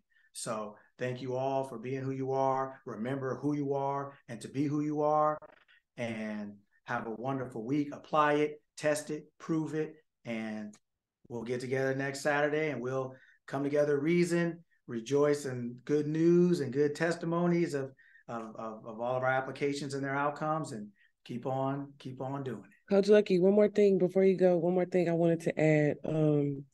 This community, it's because of your authority here, but also the inclusion of everyone else. This community is a really great space for someone who is looking to not be more independent, but just step into her greatness. Sometimes that requires pulling away from people pleasing or pulling away from serving others and just pouring solely into yourself. This is a great resource to partner along with therapy and, changing your community to more healthy communities and things like that. This is a great resource for someone who just wants to be the best version of themselves to themselves, because you're helping us to understand all our power. You're reintroducing some of us to the power we knew we had. We just kind of forgot because we were swimming in the wrong ponds. So thank you so much, like infinity times over, because this is really helpful. This space is helping me to just recharge. I look forward to Saturday mornings because I get to recharge. Thank you. Thank you. I had to say that. Thank you. Oh, thank you. I'm thank you. And I can't tell you and everyone else how, like I said, honored and appreciative I am of all of you coming and all of us coming together and just having such wonderful times and learning and growing and reminding each other and supporting each other and all the good stuff. Like you said, all the good stuff. I can't see too much of the chat for me. I mean, I can see, but I get distracted if I look too much. So, but I get to see the little comments that you all, how kind you all are to each other, encouraging and supportive and things like that. And that makes me very happy because That's what it's for everyone to be able to take individually from it what is pertinent to them, and to, like you said, step into your own individual greatness, and for all of us to come back every Saturday and tell each other how we got off, how we got loose, how we made it work and do what it did, right? So it's always wonderful that we're all here. So thank you all. I appreciate you all, your participation and your presence, and just thank you all. And have a wonderful week, a wonderful weekend, a wonderful week, and we'll get together next Saturday like we always do. See you guys later.